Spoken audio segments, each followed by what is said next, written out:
कोल्हापूर जिल्हा राष्ट्रवादी काँग्रेस पक्षानं परवाशी बैठक घेतली आणि जवळजवळ 51 लाख रुपयाचं जीवनावश्यक साहित्य सोलापूर आणि मराठवाड्यातील 5-6 जिल्ह्यामध्ये जो पुरामुळे हाहाकार माजलेला आहे, पावसामुळे जो हाहाकार माजलेला आहे आणि ज्यांना रेस्क्यू करण्यात आलेला आहे, ज्यांना कॅम्पमध्ये ठेवण्यात आलेला आहे आणि ज्यांच्या घरामध्ये पाणी आलेलं आहे अशा कुटुंबियांना मदत देण्याचं ठरवलं।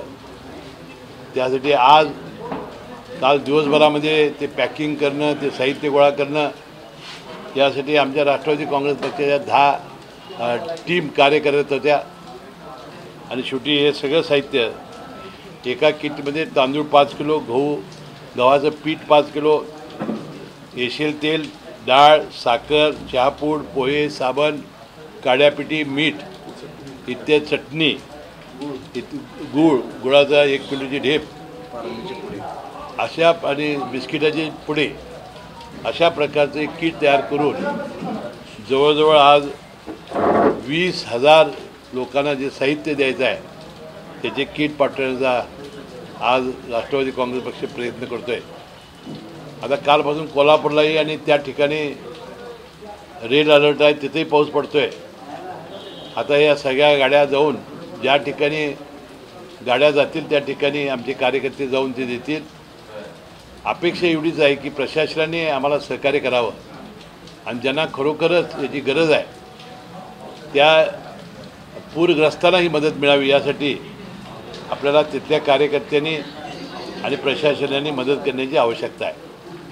अलीकडची जी गावं असतात, कोल्हापूरच्या महापुरामध्ये आम्हाला अनुभव असा आला की 30 गाड्या उतरून घेतात आणि खऱ्या पूरग्रस्तापर्यंत मदत पोहोचत नाही। मला वाटतं ही खऱ्या सगळ्या पूरग्रस्तापर्यंत पोहोचवण्यासाठी आम्हाला तिथल्या प्रशासनाने सहकार्य करावं। मी कोल्हापूर जिल्हा दूध उत्पादक संघाचा आभारी आहे। काल गोकुळने कॅम्पमध्ये ठेवलेल्या लहान मुलांच्यासाठी आणि तिथल्या नागरिकांसाठी दुधाची सोय केलेली आहे। आता दुसरं काम आपल्याला हातामध्ये घ्यायचं आहे। त्यांना घरामध्ये आल्यानंतर त्यांचे कपडे, त्यांची भांडीकुंडी हे साहित्य देणं आणि मुक्या जनावरांची सगळ्यात मोठी जी अडचण झालेली आहे चाऱ्याची आणि वैरणीची, कारण सगळीकडेच महापूर आल्यामुळं आता चारा मिळणं तिथं दुरापास्त आहे। जवळच्या जिल्ह्यांनीच चारा पाठवणं आणि मुक्या जनावरांचा आशीर्वाद हा सगळ्यात मोठा आशीर्वाद आहे। म्हणून आजच कोल्हापूर जिल्हा दूध संघाला मी बैठक घेईन, तिथं 2 संचालक इथं उपस्थित आहेत आणि तिथून पशुखाद्य आणि TMR हे जे वैरण तयार करण्याची आहे ते आणि सांगलीमध्ये जर आम्हाला वैरण मिळाले तर तिथं ट्रान्सपोर्ट कमी मिळेल, तिथं घेऊन आम्ही जास्तीत जास्त चारा, वैरण आणि पशुखाद्य देण्याचा सुद्धा राष्ट्रवादी काँग्रेस प्रयत्न करणार आहे। कारण कोल्हापूर जिल्ह्याला ज्या महापूर आला त्या सगळ्या लोकांनी आम्हाला सहकार्य केलेलं आहे आणि त्यांच्या ऋणातून मुक्त होण्यासाठी मानवतेच्या दृष्टीनं हा मदतीचा एक आधार देण्याचा प्रयत्न राष्ट्रवादी काँग्रेस पक्ष करतो। त्याला सढळ हाताने सर्व नागरिकांनी मदत करावी आणि कार्यकर्त्यांनी अशा पावसात सुद्धा आपला जो उत्साह ठेवलेला आहे, कारण आता तरी सोलापूरमध्ये सुद्धा पाऊस जोरात चालू आहे। आज जे कष्ट घेणार आहेत त्यांचेही मनपूर्वक मी आभार मानतो। साहेब, खरं तर आज 22 जिल्ह्यांसाठी रेड अलर्ट आहे, पाऊस थांबायला तयार नाही। मदतीसाठी PM फंड जो आहे यातून पैसे देणं गरजेचं आहे का केंद्राने द्यावं? PM केअरमधून घ्यावं किंवा कशातून द्यावं हा वास्तविक विषय हा केंद्र सरकारचा आहे। विनाकारण एखाद्या विषयावर कुठची टीका करणं योग्य नाही। ही जी वेळ आहे ही राजकारणाची वेळ नाही। आपल्याला केंद्रानं भरीव मदत द्यावी, ती कशातून द्यावी, काय द्यावी यासाठी मुख्यमंत्री कालपासून दिल्लीत तळ ठोकून आहेत। त्यांनी अनेक मंत्र्यांच्या भेटीगाठी घेतलेल्या आहेत, अमित शहा साहेबांची भेट घेतलेली आहे, काल पंतप्रधानांची भेट घेतलेली आहे। आम्हाला विश्वास आहे की या संकटाच्या काळात केंद्र सरकार चांगली मदत करेल आणि या शेतकऱ्यांची अपेक्षा पूर्ण करण्याचा युती शासन प्रयत्न करेल। राज्यभरातून अशाच प्रकारची मदत राष्ट्रवादीच्या वतीने दिली जाते का? अजितदादांनी तशा काही सूचना दिलेल्या आहेत? अजित पवारांनी आणि सुनील तटकरे साहेबांनी सगळ्या सूचना दिलेल्या आहेत। मला वाटते राज्यभरातून राष्ट्रवादी काँग्रेस पक्ष तर करणारच आहे, परंतु सगळ्याच नागरिकांनी केलं पाहिजे. आता सहकारी संस्था असतील, मला वाटते मी मुख्यमंत्र्यांना सुद्धा आज विनंती करणार आहे की ताबडतोबीनं ज्या सहकारी संस्था चांगल्या फायद्यात असतील त्यांना काहीतरी, कारण शेवटी ऑडिटमध्ये निघून हा मुद्दा आहे, किंवा जे दानशूर आहेत, जे उद्योगपती आहेत, जे देणगीदार आहेत, CSR फंड आहे, अशामधून प्रचंड मदत उभी राहू शकते. त्यांच्याकडून पशुखाद्य आणि चाऱ्याची आणि वैरणीची आणि त्यांचा जो TMR चारा तयार करते त्याची आम्हाला अपेक्षा आहे.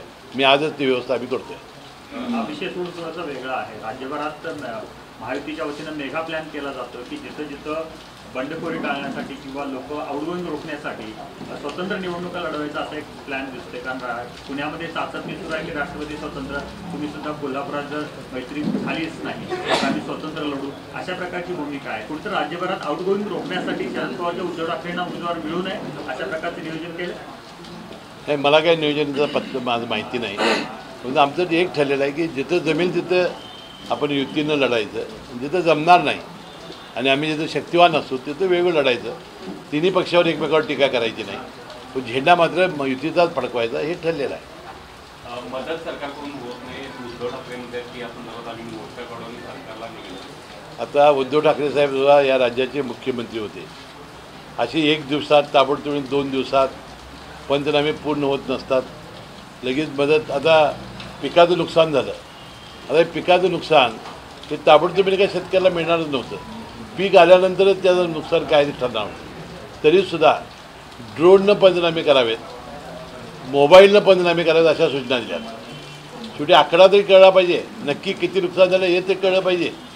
आणि आजपासून 10 किलो तांदूळ, 10 किलो गहू आणि मला वाटते 5,000 रुपये रोख रक्कम आज देण्याला सुरुवात झालेली आहे.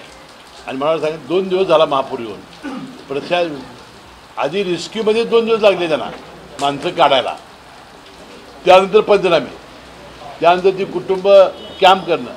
प्रशासनावर किती ताण आहे हे लक्षात घेतलं पाहिजे आणि ताबडतोब सुरू झालेलं आहे. आपत्तीच्या काळात राजकारण केलं जाते असं वाटते का? आता हे बघा, PM केअर कालपासून शब्द, PM केअर काय आणि दुसऱ्या तिजोरीत दिला केंद्रातला तर पैसा चालत नाही होय, ते PM केअरच कुठला काढायचा. म्हणजे मुद्दाम काहीतरी करून राजकारण करण्याचा प्रयत्न ही मंडळी करतायत. आता मला वाटतं कर्जमाफी ज्यावेळेला ते होईल ते होईल. आज विषय कुठला आहे की त्यांना मदत देणं, त्यांचे जे नुकसान आहे त्याला मदत पोचवणं, त्यांना आपत्तीग्रस्त जी लोक आहेत त्यांना सहकार्य करणं, त्यांना दिलासा देणं, त्यांच्या मुलाबाळांच्या तोंडामध्ये दूध कसं जाईल, त्यांना जेवण कसं जाईल, त्यांना घरंदारं जे सोडून जे राहिलेत त्यांना कपडा लत्ता कसा मिळेल, ह्याची व्यवस्था पहिलं प्राधान्य त्याला असलं पाहिजे. शरद पवारांनी मंत्र्यांना एक सल्ला दिलेला आहे की दौरे आता कमी करा. मी त्यांच्या मताशी सहमत आहे. आता मंत्र्यांनी जाण्याची आवश्यकता नाही. सगळं मंत्रिमंडळ आता बांधावर जाऊन फिरून आलेलं आहे, सगळ्यांच्या लक्षामध्ये आलेलं आहे. पुन्हा पाऊस पडायला लागलेला आहे, पुन्हा किती नुकसान होणार आहे त्याचे आकडे येणार आहेत.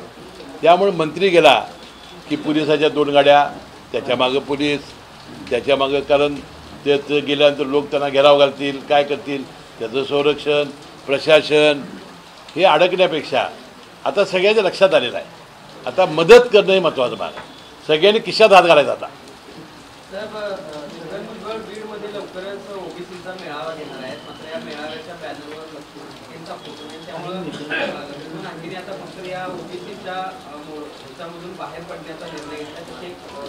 संकेत देणारे पोस्ट आता महापुराच्या संकटातून लोकांना बाहेर काढण्याचं आपण काम करतोय. आता कुठला मेळावा आणि बिळावा, आपण ह्या लोकांना कसं बाहेर काढू, यांना मदत कशी देऊ, यांना आधार कसा देऊ, हा मेळावा पुढे ढकलला पाहिजे. आता तो त्यांचा प्रश्न आहे. वास्तविक आता आपण कुठल्या काळातून चाललेलो आहे याचं भान आपण सगळ्यांनी ठेवण्याची आवश्यकता आहे. सगळ्या मदतीच्या गोष्टीवरून सगळं राजकारण होताना पाहायला मिळतं, आपण देखील म्हणाला. मात्र हे राजकारण होतंय, ह्यांना काय तुम्ही सल्ला काय द्याल? नाही, माझं काय म्हणणं आहे की कुठलाही राज्य सरकार असेल, मुख्यमंत्री असतील, ही अशी आपत्ती संकट येत राहतात. त्यावेळेला विरोधकांनी उठायचं आणि तेच बोलायचं. हे आता काय मला वाटतं ही फॅशनच झालेली आहे. माझं मत काय आहे की जरूर तुम्ही टीका करा, तुमचा अधिकार आहे, विरोधी पक्ष म्हणून तुमचं काम आहे. परंतु लगेच आज सकाळी महापूर आला आणि संध्याकाळीच लगेच मदत द्या, नाही कर्जमाफीच करा, अशा गोष्टी ते करायच्या वेळेला होणारच आहे ना. आम्ही ते आश्वासन दिलेलं आहे, आम्ही त्याच्यापासून दूर जाणार नाही. थँक्यू.